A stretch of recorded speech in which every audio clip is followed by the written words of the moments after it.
Hello, welcome to my YouTube channel, Loc'D Fictition, and today we're going to talk about some upcoming horror thriller mysteries or some books that's already been published like quite recently that I'm excited for 2024.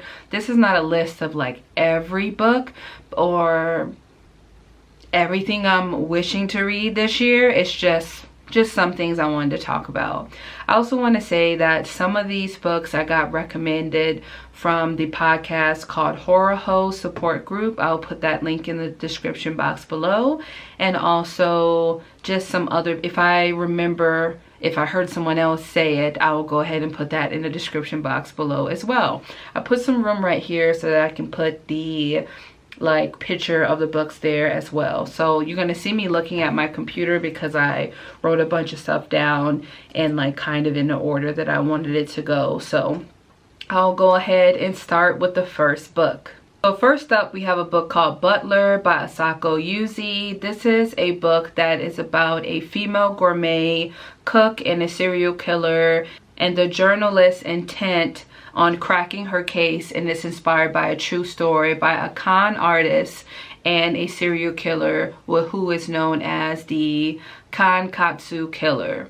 One of the reasons why I wanted to read this book is because it mixed food and horror and mystery, in addition to it being a Japanese writer. If you're new to my channel, you know that Japanese writers are some of my favorite writers to read in the macabre genres. So I'm just really excited to get into this book. I'm also going to be reading like the descriptions of the book because sometimes recall isn't good for me and then I get all flustered and get like frustrated. So I'm not going to do that to myself and want to make sure that y'all are, you know, really in of what I'm talking about. So the next book I really want to read, and I'm excited because I read the anthology called Never Whistle at Night, and this author had a story in it and I really liked his story. So I'm excited to read from his book. I should have read a book that he published last year, but I didn't get to it. So I'm hoping that this year I can read his book that he published last year in addition to the book I'm about to talk about. And that book is called Indian Burial Ground. It is a book about this young woman named Naomi Bouchard, and she wanted a fresh start with a new boyfriend who actually treats her right and a plan to move from the reservation she grew up on.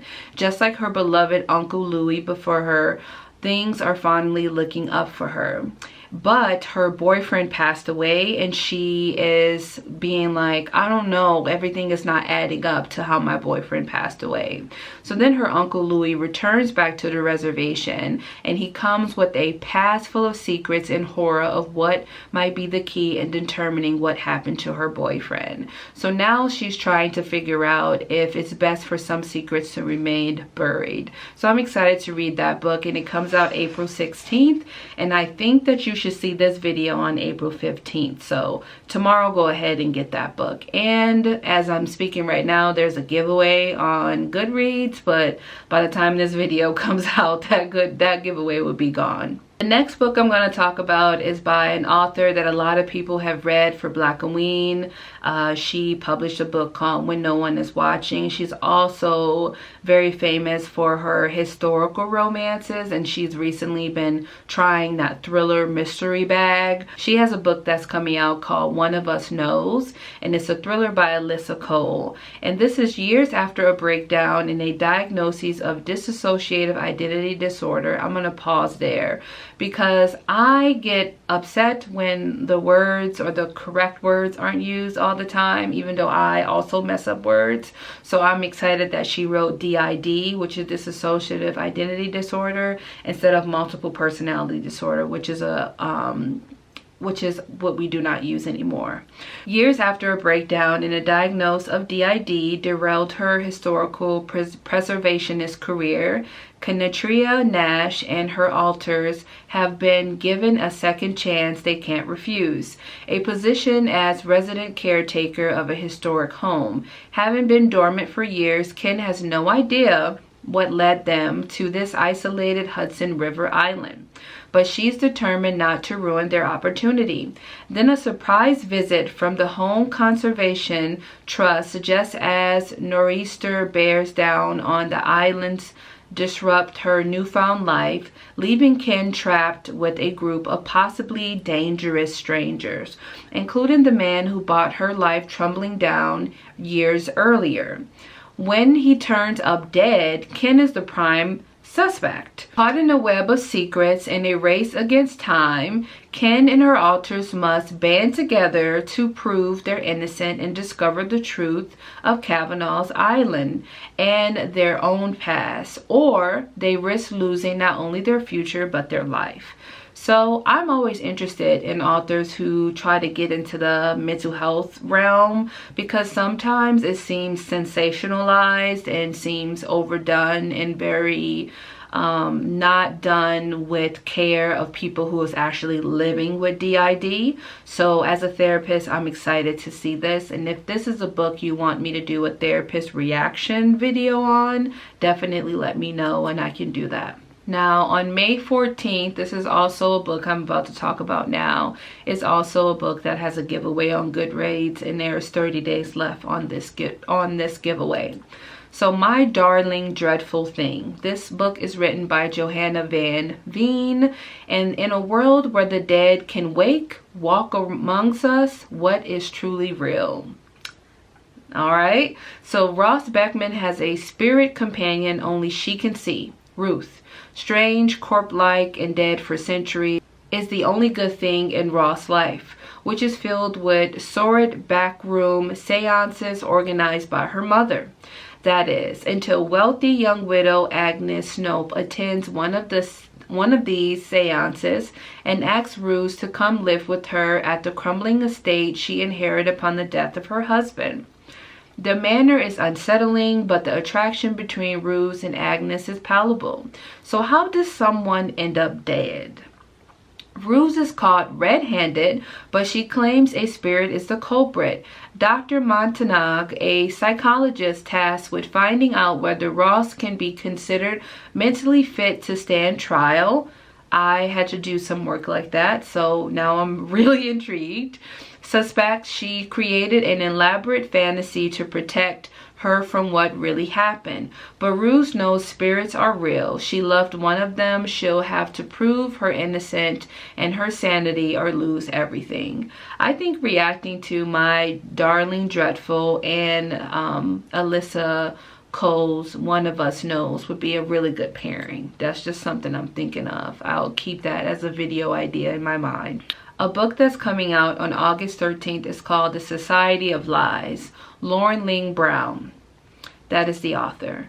When a young woman is found dead on her college campus, her sister doesn't believe it was an accident, and her search for answers lead her closer to home than she would have imagined in this thrilling debut novel from an exciting new talent. I love it when there is murder and mystery and intrigue happening on a campus, so I'm excited to figure that out.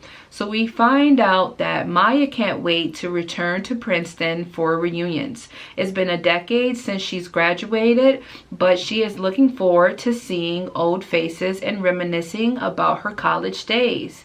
And this year is even more special because her little sister Naomi is graduating.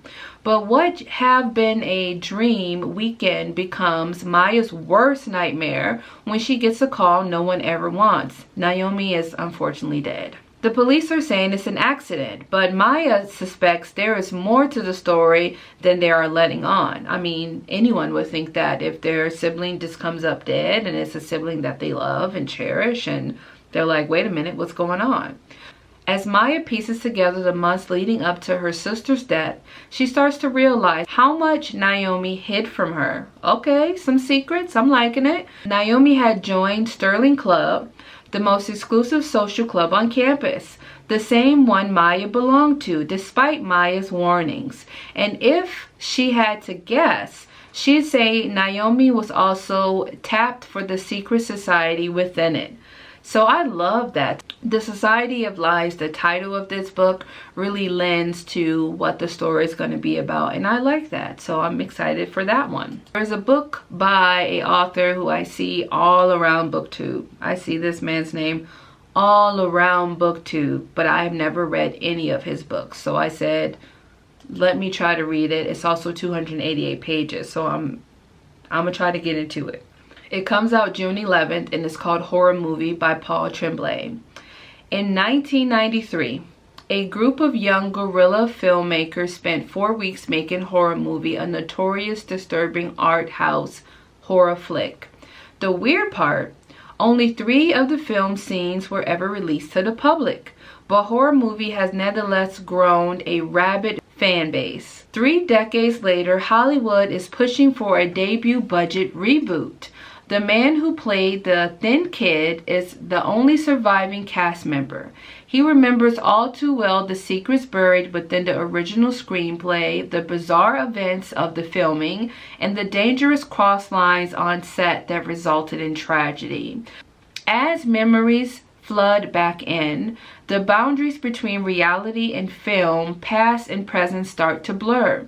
But he's going to help remake the film, even if it means navigating a world of clinical producers, egomaniacal directors, and surreal fan conventions. Demons of the past must be damned. But at what cost? Horror Movie is an obsessive, psychological, thrilling, suspenseful twist on the cursed film that breathlessly builds to an unforgettable, mind-bending conclusion. That's not something I usually go for, which is why I picked it. So I'm definitely trying to see what's up. It's kind of remind me of that movie, The Blair Witch Project. That's kind of feels I'm getting from it. On June 25th, the book The Eyes Are the Best Part by Monica Kim comes out. In this book, John Wan's life tumbles into disarray in the wake of her Appa's extramarital affair and subsequent departure. And Appa, I believe, is father. I think it's her father in Korean, okay? Her mother's distraught, her younger sister hurt and confused, her college freshman grades failing, her dreams horrifying yet enticing. In them, John Wan, why am I saying John Wan?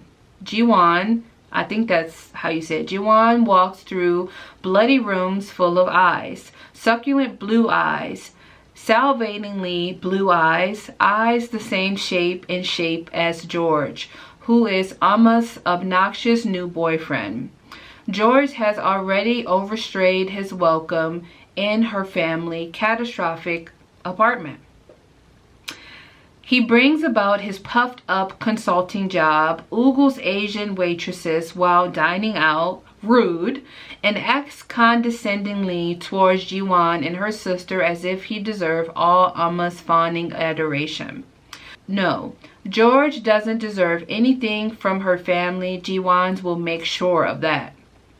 For no matter how many victims accumulate around her campus or how many people she must deceive and manipulate, Ji-won's hunger and her rage deserve to be satiated. And that is right there is why you mind your business. You got to mind your business. So I'm excited about that one as well. The next book I'm excited is coming out. It's translated. It's called The Night of Baba Yaga by Akira Otani. It follows the story of 2 women. One woman, her name is Yoroki Shindo. The other woman is Shoko. Shoko is 18 years old and she so happens to be the daughter of a gang boss, the Yakuza. It's a part of the Yakuza branch. And her and this woman kind of band together to kind of like figure out how to exist in a world with all these bloodthirsty and trigger happy men. And it says Shindo doubts she and Shoko will survive much longer if nothing changes. This book moves through time and across gender, stretching the definitions of possibility of each concept. So it's the queerness, it's the thrillerness, it's the Yakuza intrigue, and it's also the fact that it's written by a Japanese writer that I'm excited to get into. And I don't read a lot of Japanese thrillers, so this would be like one of the first for me. I read a lot of horror, so I'm excited to read this one. Another book that was suggested already came out in July, but I want to read it. It's called Womb City. This book came to me by the author Amanda Weaver, and we'll talk about her book after. Womb City imagines a dark and deadly future Botswana, rich with culture and true folklore, which begs the question, how far must one go to destroy the structures of inequality upon which a society was founded? How far must a mother go to save the life of a child?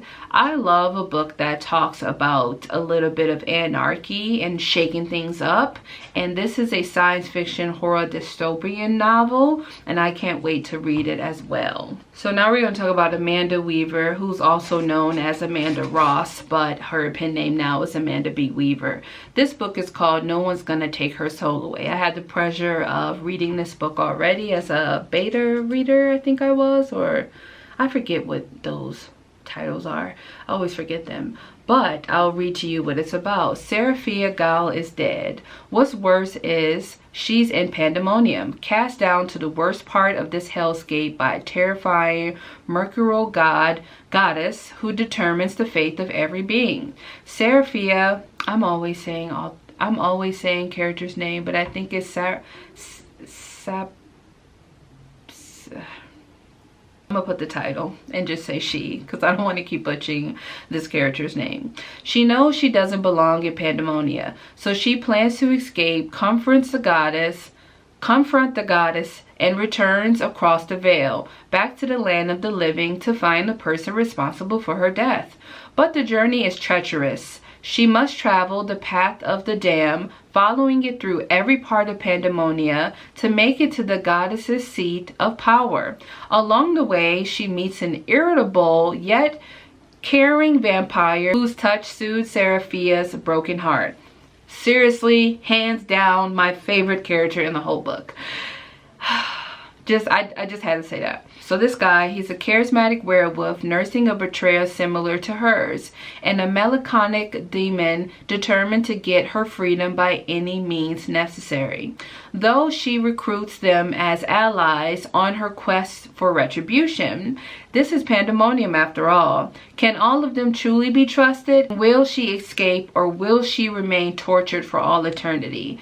Really? It is a ride, babes. It is a ride. It's a great ride, and I truly recommend that y'all read this book. Seriously. And it comes out in a couple days, and it's $5.99 on Kindle, if anybody was wondering. Another book that I'm excited to read is another recommendation that I heard from by the Horror Hoes support group podcast, which is called The Academy of Liars. It's a book by Alexis Henderson. If you're new to my channel, you know I've read every book she's written.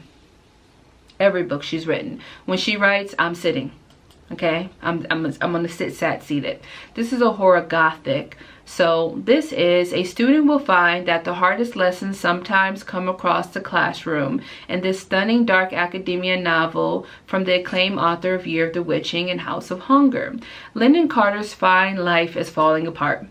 Then she gets a mysterious phone call inviting her to take entrance exam for Drayton College, a school of magic hidden in a secret pocket of Savannah. Now, this is also a book set in the South. I just want y'all to know, people who are going to participate in Black Halloween, this is a book set in the South. You do the math on that. Lyndon has been chosen because, like everyone else in the school, she has the innate gift of persuasion, the ability to wield her will like a weapon, using it to control others and, in rare cases, matter itself.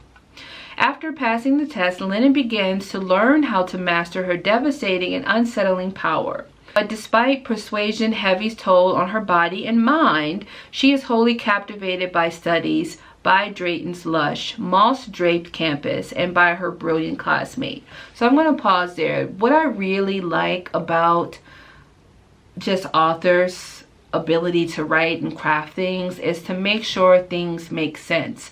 There are some books I've read and they have a power like Lyndon's, but then you're like, okay, is there any drawbacks to this? Does this have any limits, any boundaries? So I'm excited about this book because we know that, you know, she can't always tap into her ability of persuasion because it affects her body and her mind. So us knowing that right away just makes me want to read the book a little bit more. So As Lennon continues her study, her control grows, and she starts to uncover more about the secret world she has entered into, including the disquieting history of Drayton's College and the way her mentor's tragic and violent past intertwines with it. She is increasingly disturbed by what she learns, for it seems that the ultimate test is to embrace absolute power without succumbing to corruption. And it is a test she's terrified she's going to fail. So I'm excited to read this one. This one comes out September 2024, right before Black Halloween. So definitely get into this one as well. So there you have it, folks. We have talked about several books that I'm excited that is coming out or just recently came out. And let me know if you're planning on reading any of these books in the comments. If you just was here to watch and add stuff to your TBR, please put a spider emoji in the comment section, and have a wonderful day, and I will see you in my next video. Again, don't forget to like, comment, and subscribe, and also my Patreon is a link below. You can join just for $2 a month. Thank you so much. Have a good day.